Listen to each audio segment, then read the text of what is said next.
Welcome to Desk Talks. I'm Chase, the COO here at DES. Before we get started today, please make sure that you visit us on our various social media channels. Hit the follow button so that you never miss another episode. I hope you enjoyed today's conversation. And with that, let's get into it. Hey, welcome everybody back to another episode of Desk Talks. We're going to talk about the GI Bill. Again, I'm Chase, COO here at Dynamic Educational Solutions. I have with us Rob, the CEO of Dynamic Educational Solutions. Rob, how you doing this morning, man? I'm doing great, man. Hope everyone else is doing well also. How are you? Man, I'm doing great. I'm super excited about talking about the GI Bill this morning that I can barely stand it. I've been waiting for this opportunity for Yep. Desk Talks. This has been a powerful tool that has absolutely changed my life. Mhm. With that being said, Rob, as our resident expert, as someone who has been the director of Veterans Affairs for SMU and has intimate knowledge of the GI Bill, what can you tell us about the GI Bill? For those who don't know much about it, what can you tell us about it? Well, first and foremost thing, it's most appropriate to start with how in the world do you activate the GI Bill? I think that's where we start. The Oh, GI Bill, that's perfect. How would you the, activate that? the easiest way to do that, previously I would tell everyone visit eBenefits, but now they've transitioned eBenefits to va.gov. So That's right. go to va.gov. Up at the top, you sign in, and then you'll see educational benefits because the GI Bill falls under a larger umbrella known as Veterans Educational Benefits, kind of all encompassing, includes all 6 to potentially 7 chapters of GI Bill that are out there. But if you click on that activate button, it takes you 5 minutes. It takes 5 minutes of your time inputting some of your information and clicking the submit button, and then you let the VA go through their processing time, which can range anywhere from 30 days to 6 months, which is why last week I think I told everybody activate that now. You did. You were emphatic about it, and I Yep. think we should be here again as well. You need to activate that GI Bill as soon Yep. as possible, whenever you plan to use it. Well, and I know last week there, I'm sure there were some questions, with some cats who were still on active duty, and I just want to reiterate to everyone, if you separated from service, I actually misspoke last week, but if you separated from service post 2013, you fall under the forever GI Bill, which means that there is no longer what the VA would call a delimiting date or an end date on your GI Bill. It's good forever and ever, amen, as long as you draw breath. So you can activate that now while you're still on active duty, and you don't have to use it, for the next year or two. But it's there and it's active and ready for you whenever you're ready instead of having that wait time. I mean, we're talking about a massive tool, a very, very powerful tool that can pay up to all of your college tuition.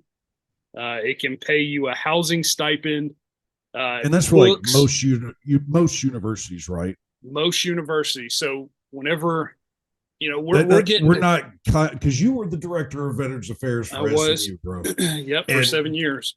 that GI Bill would not have covered No, SMU, correct? no, it wouldn't have. But so But that's only because they're a private university, right?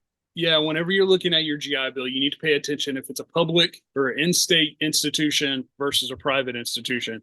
If it's an in-state institution, the VA is going to cover your tuition, right? So if I go to University of Texas, they're going to cover all of my tuition. If I go to Or the SMU, University of Colorado, right, right. I'm just using examples Middle that are Tennessee that are State local to me. University, right? Yeah, yeah. That's But if you go to like a SMU, if you go to, I don't know, what's another big private institution, Harvard, Emory, any of those, the VA is going to pay. There's an annual cap, and it changes. It's a moving target every year, but it's just over $26,000. So those are some of the things that you have to factor into your decision on how you want to best leverage your GI Bill. oh, Oh, and that's coming up, right? Let's not Yep. get ahead of ourselves. so, so now that we know how to activate our GI Bill, Yep. I think that we should move over to basically what different types of GI Bills there are, right? So you have the Chapter 30, which is the Montgomery GI Bill, right? Hmm. This is one of the oldest versions that we have of the GI Bill. You can absolutely use this. There's some advantages and disadvantages for this. Montgomery GI Bill, correct me if I'm wrong, Rob, but I do believe that comes as a lump sum to the veteran. And then the veteran is responsible for paying tuition to the Yep. You're university correct. or whatever training you're going to, Hmm. and then you get the remainder. You get the lump Correct. sum to kind of spread it out. You also then you have a Chapter 31, which is VRE, which I do believe is vocational rehab, Yep. right? So vocational rehabilitation, or they changed that to VRNE, which is vocational readiness and employment, which There is you what the go. VRNE stands for. Yep. And that you would actually go through the VA. You need to sit down with a counselor, correct? And Correct. they actually Correct. work that through with you. Hmm. I again, audience, if you have any questions on these chapters, reach out to us. We're going to move on. Chapter 33, which is the post 9/11 or the Forever GI Bill, Hmm. um, which we just talked about. You have the Chapter 35 with the survivors and dependents. This goes for most of your Gold Star families and dependents of those who are not using their GI Bill. So if you are passing that off to a spouse, if you are passing that off to a dependent, like a child, Hmm. this would be their version of the Chapter 33. It'll be a Chapter 35. Yeah. So Let's that, pause. Can I jump in there real quick? please. The chapter 35. Um, just to kind of clear the air, because I know whenever I was at at the university level, there were a lot of questions surrounding Chapter 35, what it actually covers, what it actually pays for. It is a chapter of the GI Bill, but it is very, very different from every other chapter of GI Bill. Chapter 35 is not meant to cover your tuition for college. It is meant to offset the cost of tuition. So if you have a dependent or a spouse who has Chapter 35 eligibility, keep that in mind. More than likely, you will have an out-of-pocket cost for tuition over the various other GI Bills like Chapter 30, 31, or 33. Ooh, man, that's a big one there, Rob. Thank you. Yep. Thank you for that because I definitely would I was definitely going to miss that one, wasn't I? You have Chapter 1606, which is the Montgomery GI Bill for Selective Reserve. And then you also have 1607, which is called REAP. These are more specialized. If you feel like you qualify for those, please reach out to us. We will walk you through those. There's a little Mm-hmm. bit more to that we're not going to dig in here. We just think that it'll be it's a little bit more selective and a little bit less of us will use those. So Yeah. if you have questions about those, reach out to us. Yeah. And that's 1606 or 1607. Yeah. And just I'm going to hit you with the old first sergeant saying, just to echo what Chase said, or let me piggyback off of what Chase said here. Uh, whenever we're talking any of these chapters of GI Bill is such a subjective process for everyone that uses it. Um, what you want to focus on is maximizing those GI Bill dollars and the amount of time that you have on your GI Bill. And just to kind of put a bow on what Chase was saying with the 1606 and the 1607, both of those will be phased out soon. So that's just something to keep in mind for yourself. And if you are in the process of thinking about activating your GI Bill and you have access to Chapter 30 and Chapter 33, I encourage you reach out to us. I did spend 7 years as the director of Veterans Affairs at the university level. I do have some tips and tricks on how you can maximize those GI Bills and take your normal entitlement for GI Bill is 36 months, but you can maximize that up to 48 months. So I encourage you to reach out Absolutely. to us. And with my time, whenever I was at University of North Texas up there in Denton, like I helped out a lot of people discern, as they were coming inbound, coming in, they would actually meet with someone from the Student Veteran Association. And Yep. I was that person that met with them and helped them discern which chapter to use, which would be best for them. You absolutely need to sit down and go through it with somebody. Yep. If it's not someone here at DES, at least allow us to help connect you with somebody who can give you the correct guidance. There's a lot of guidance out there. There's a lot of people, just like barracks lawyers. Okay, there's a lot of people out there. They're going to give you information that has truth in it, but Sure. might not be the best direction for you or your family. So please reach out to us with any questions that you have concerning that. Speaking of which, I have a question that I'm just burning because Shoot, I man. did all this research for this desk talk and I found out all kinds of awesome things that even I didn't know about. And I like to consider myself a pretty good aficionado on GI Bill and how you can use it, but I've learned so much. Rob, did you know Yeah. that you can use your GI Bill to not only get your graduate degree or undergraduate degree, but you can use it for trade skills. You can use it for non-college degrees. Yep. Meaning that you can use it for HVAC certification, that you can use it for heavy equipment certification. You can use it for all kinds of different non-college degree seeking vocations. You can also use it for on-the-job training. I had no idea you could use that. Oh man, you can use it for job. You can use it for all kinds of stuff. I didn't realize that you could go. I was reading about this the other day. You can go, and if you want to be a master plumber, right? Yep. Or if you want to be a plumber, you can actually go and get OJT, on the job training, and you can get paid from the GI Bill to offset that cost, because we all know that whenever you're an apprentice, you're not making the money that you might need. Yep. The GI Bill, if you need that, the GI Bill can help you. Okay. You can also use it for correspondence training. That was one that hit me. Have you seen or helped somebody yet, Rob, with correspondence training using the GI Bill for it? Yeah. I mean, I'm trying to think of what I haven't. The only thing that I've never helped anyone use that you can use it for is for test taking, for like an LSAT or a GRE, which a lot of universities aren't using anymore. Yeah. I mean, and you pay for it out of pocket, but then you go on va.gov and you submit that test receipt and your test results to show that you passed, and you can get reimbursed for that. Another reimbursement that you and I talked about a while ago, which is if you take ACT prep, SAT prep, GED prep. Yep. Okay. Whether you as the veteran or one of your dependents, okay, or a spouse or dependent that has eligibility, we can help you find that paperwork to get reimbursed, because we want to make sure that you are maximizing those benefits, right? You can use, just to move on here real quick, you can use it for flight training, licensing, and national testing programs. I found out, did you know that you can use this?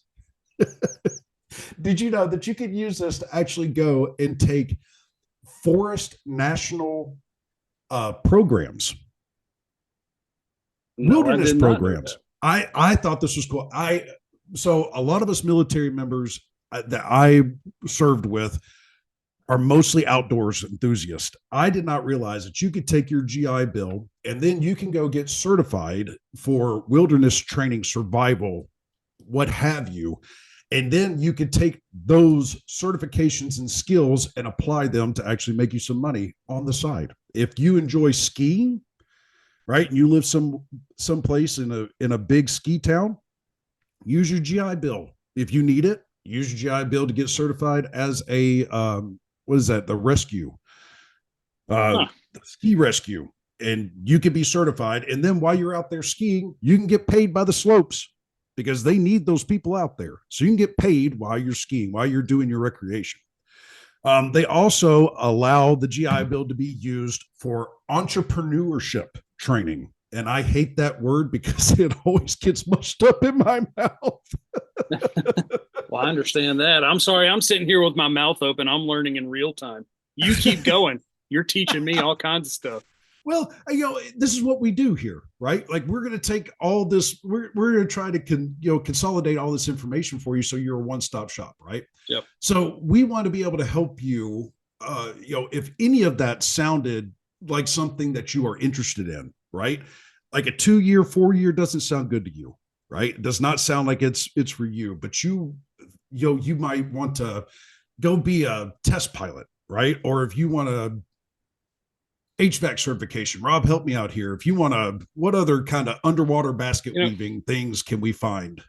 Or not just, off the, not just side hustle type things, but one thing that I heard consistently, whenever I was at the university, is you have a lot of the, retirees who they finished their degree while they were in service, which I encourage everyone to do. Take those college courses while you're in service. But, whenever they get out, I don't need my GI Bill. I already have my degree. I heard that all the time. You can use your GI Bill to go back and get that project management certification. You can go use that GI Bill to finish out your C++. You can use your GI Bill to get all these Lean Six certifications, to get all your DOL certifications, to be a truck driver, HVAC. It is such a powerful tool.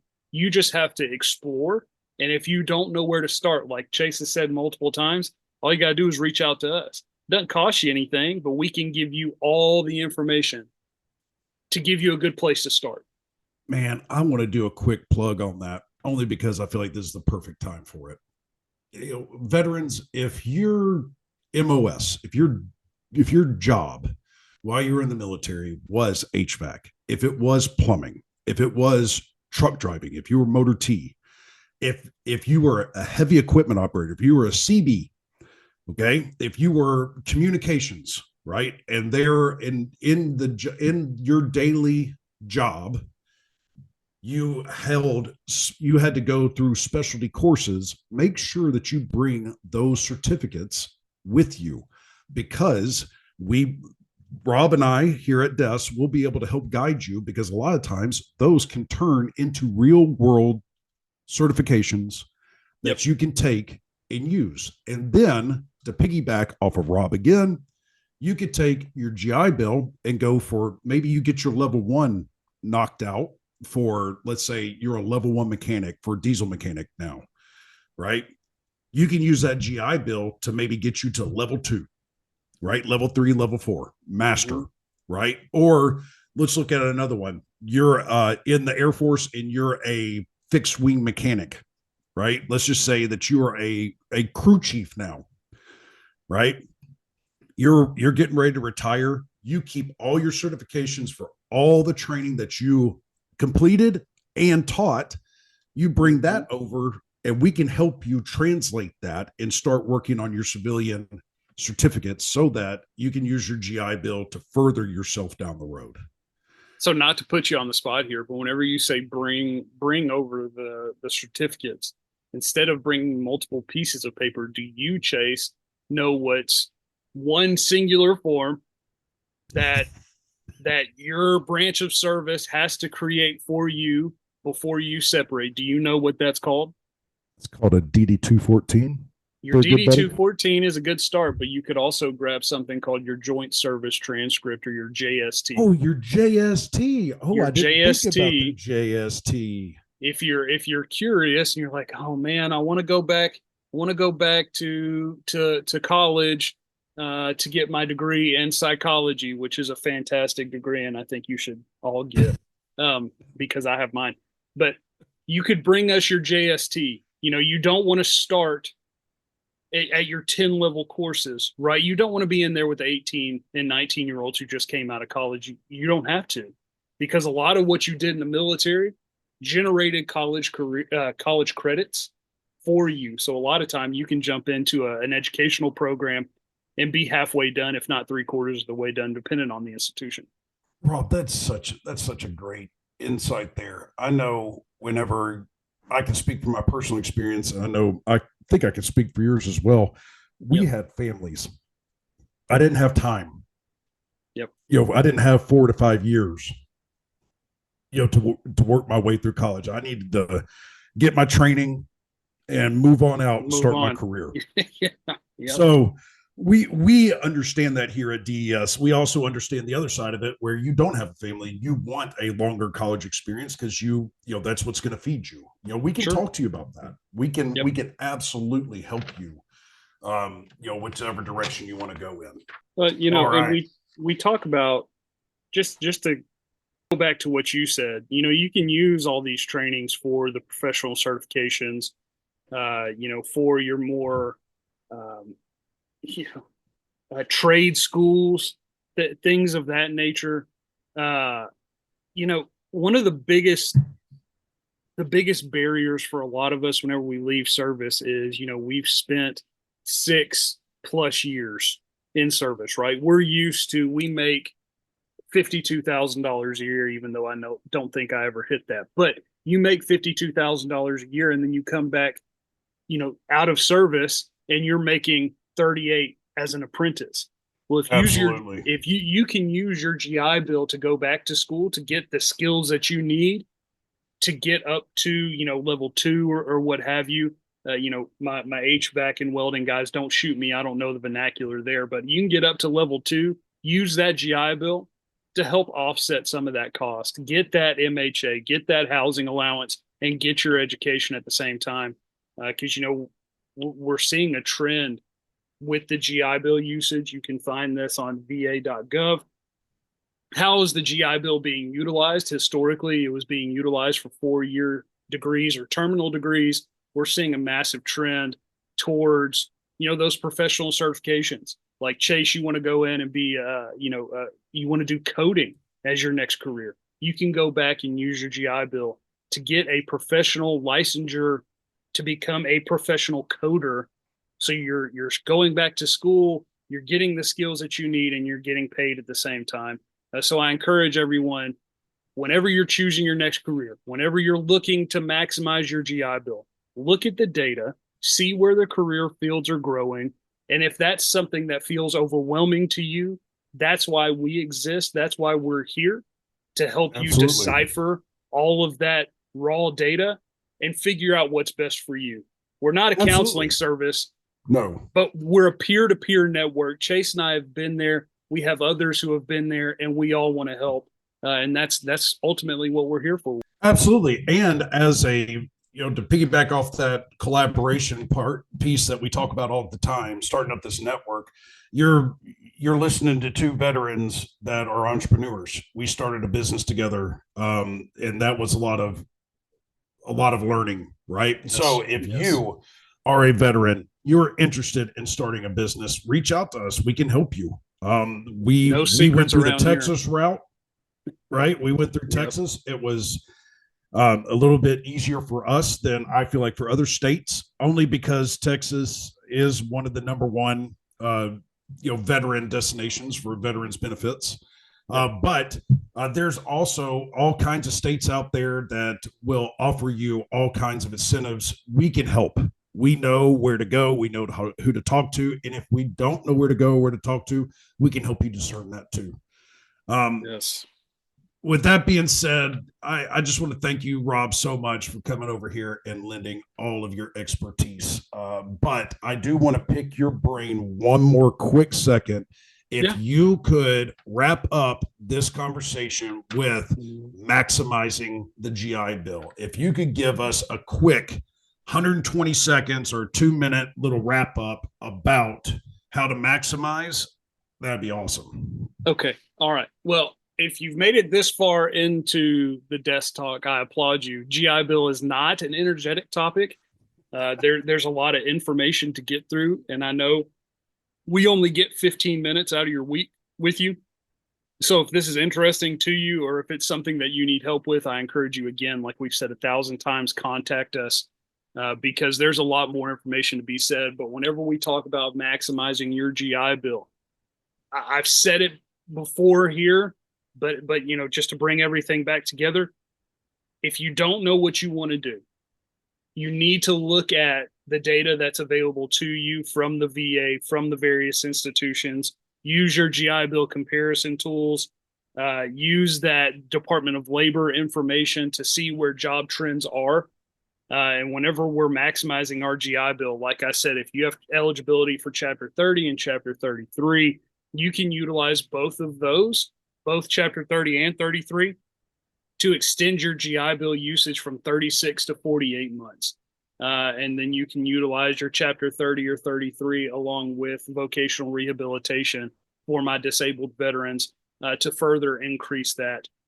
You know, and there's a litany of resources available to you. I encourage you to view all those, but if you want more specific one-on-one counseling, if you have something in mind, you just need a little help getting over the hump, that's where you need to reach out and contact somebody to help you. So hopefully I answered your question there, Chase. You did. I mean, what it sounds like what you're trying to say is that preparation is everything, right? Always, yes. So in order to maximize, you need to prepare, right? And that's what we're here at DES. We are here. We are a free, absolutely free service for you to use. Reach out to us, get in contact, even if you don't know where to start, you know, and you are, you know, coming up on separating, or you have already separated and you want to use your GI Bill and you don't know where to start. Go to our social networks, reach out to us, shoot, you know, even if you shoot us a Facebook message that says, hey, how do I use it? You know, let's get the conversation started. Okay. Yeah, post a comment at the bottom of, you know, if you're listening to this, you're probably listening to us on Spotify. Spotify has comments you can post anonymously. You know, if that's what you want to do, ask the question, because I guarantee you, if you have the question, there's 100 others out there who have the question that are too scared to ask. So somebody or don't know how, step up, ask the question, be a leader in this space with us. Thanks for being here with us today. As always, we want to hear from you. Reach out to us on any of our social channels. Links can be found in the episode description below. If you want to join us on an episode of DES Talks or simply join our growing community, shoot us an email. I've been your host, Chase. Until next time.